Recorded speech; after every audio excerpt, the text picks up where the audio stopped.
ठीक है, तो आज ना हम अपने और डिज़ाइन प्रिंसिपल्स के बारे में बात करेंगे। तो अपने ना सॉलिड प्रिंसिपल्स के अलावा ना हमारे पास ऐसे 4 और डिज़ाइन प्रिंसिपल्स जो बहुत बेसिक एंड नॉर्मल प्रिंसिपल्स हैं, जिनको ध्यान में रखते हुए हमको हमारा सॉफ्टवेयर डिज़ाइन करना चाहिए। तो जो हमारा पहला प्रिंसिपल है ना, वो है हमारा ड्राई। ड्राई क्या बोलता है कि do not repeat yourself. जब when you read this line do not repeat yourself, इसका मतलब ये नहीं है कि यार तुम सेम कोड 2 बार मत लिखो। वो ये नहीं बोलना चाहता। वो ये बोलना चाहते हैं कि यार अब सेम बिजनेस लॉजिक ना 2 जगह मत डालो। क्योंकि क्या होगा, एग्जाम्पल से देखते हैं। जैसे ना सपोज करो मेरा ना डिस्काउंट लगाने का मतलब है 10% डिस्काउंट लगाना।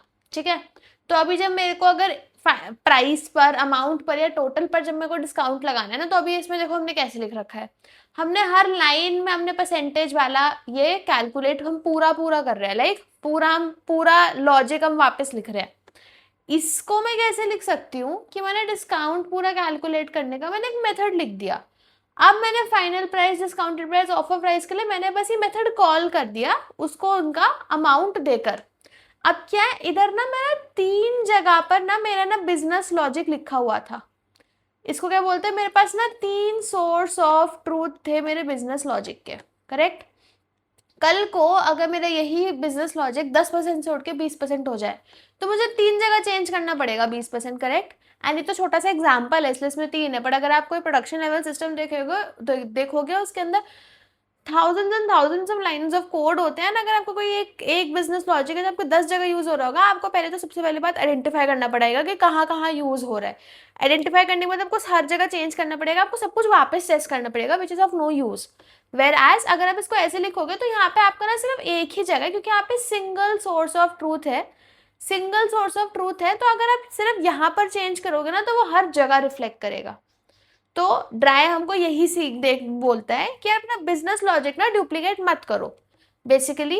अब ना इसमें ना लोग ना ड्राई में ना रूल ऑफ 3 यूज करते हैं कि यार हाउ डू यू नो कि मुझे कब इसको अलग से एक मेथड में या एक मॉड्यूल में अलग निकालना है कि नहीं निकालना है।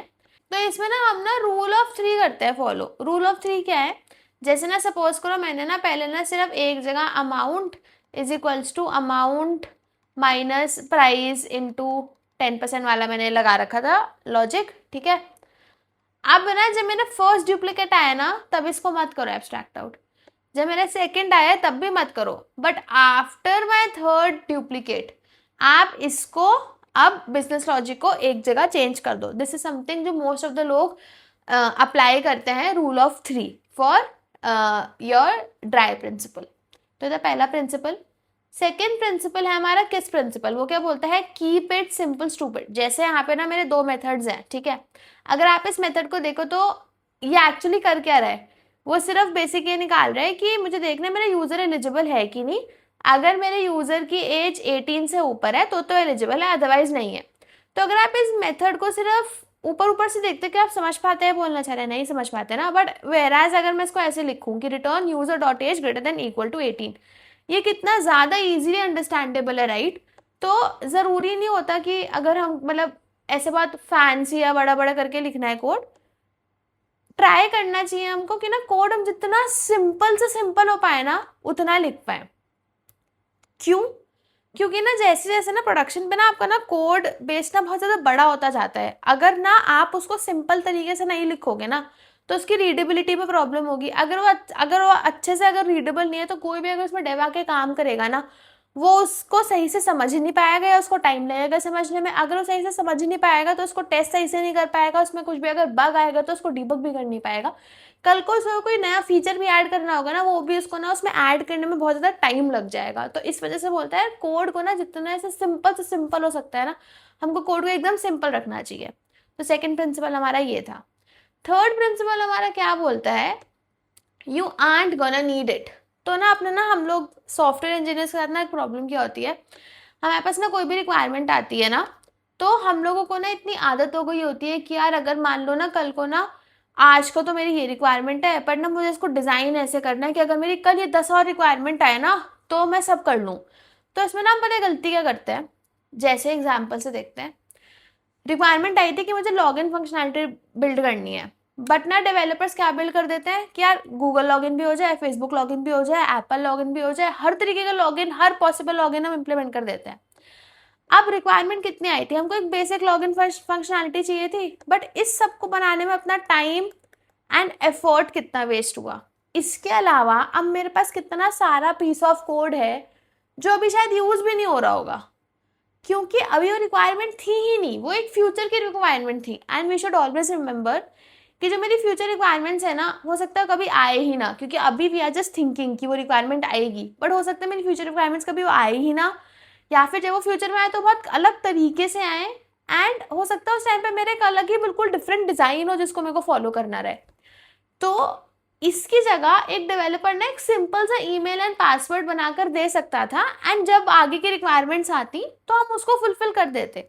अब ना इस हैविंग सेड दैट, ऐसा नहीं होना चाहिए कि यार हम ना बिल्कुल अपने करंट सिस्टम के हिसाब से बिल्कुल ऐसा डिज़ाइन बना दे कि कल को इस सिस्टम में कुछ छोटा सा भी अगर चेंज आता है ना तो मुझे बड़ा चेंज करना पड़े। ऐसा भी नहीं होना चाहिए, बट इसका मतलब ये भी नहीं है कि मैं इतना सारे सिस्टम के सारे फीचर्स आज ही डेवलप कर दूं जो कि मेरे को रिक्वायर्ड ही नहीं है। तो ये क्या बोलना चाहता है, don't build features until they are actually required. This was your third principle. अब मेरा फोर्थ प्रिंसिपल क्या है, लॉ ऑफ डिमीटर। ये क्या बोलता है, जैसे ना अगर ना मैंने कोई अपनी क्लास इंप्लीमेंट करी है, इधर जैसे कौन सी है ऑर्डर, ये उस ऑर्डर का एक इंस्टेंस है, तो ऑर्डर के पास ना एक कस्टमर लाने का मेथड है कि कस्टमर लेकर आओ। ये क्या कर रहा है, कस्टमर से एड्रेस ला रहा है, एड्रेस से सिटी ला रहा है। इसमें ना हमारा देखो क्या क्या इशू हो रहा है। एक तो जो मेरी ऑर्डर क्लास है ना, इसको अब पता है कि ऑर्डर के पास कस्टमर है, कस्टमर के पास एड्रेस है, और कस्टमर के पास जो एड्रेस है ना उसमें एक सिटी भी है। तो ना यार इतना डिटेल इंफॉर्मेशन ना मेरे एक मॉड्यूल को ना उसके इतना नेस्टेड सब मॉड्यूल का नहीं होना चाहिए, क्योंकि अब क्या है, मेरा ना ऑर्डर और मेरा सिटी ना बहुत टाइटली कपल हो गया है। मैंने ऐसे टाइटली कपल, उसका मतलब क्या है, कल को अगर ना मेरे इनमें से किसी में भी कुछ भी चेंज होता है ना तो my order will get affected. तो मेरे सिस्टम बहुत ज़्यादा एक तो टाइटली कपल हो गया है। सिंस वो टाइटली कपल हो गया है तो मैं कुछ भी चेंज किसी में भी करूंगी तो बाकियों को भी इफेक्ट करेगा। थर्ड है, मेरे उस मॉड्यूल को कुछ ऐसा इन्फॉर्मेशन के बारे में पता है जो उसको पता भी नहीं होना चाहिए। आइडियली ऑर्डर मॉड्यूल को सिर्फ ऑर्डर के बारे में पता होना चाहिए, उसको नहीं पता होना चाहिए कस्टमर के पास एक एड्रेस है, एड्रेस में एक सिटी है, उसको इन सबसे कुछ मतलब ही नहीं होना चाहिए। इसकी जगह क्या होना चाहिए, मेरे ऑर्डर मॉड्यूल के पास एक होना चाहिए get customer city. Simple, directly उसको सिटी से मतलब है, उसको सिटी मिले।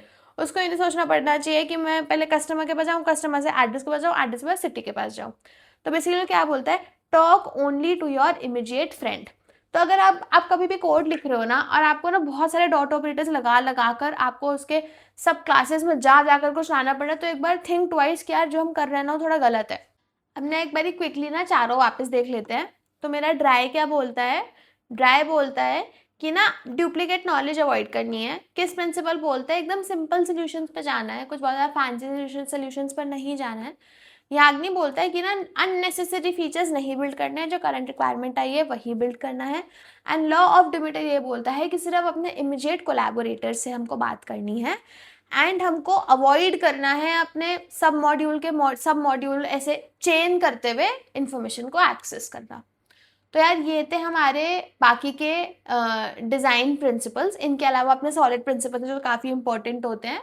तो अगर आपने ये कर लिया, अगर आपने सॉलिड प्रिंसिपल्स नहीं करा तो आप इसके बाद एक बार सॉलिड प्रिंसिपल्स जाके कर लेना।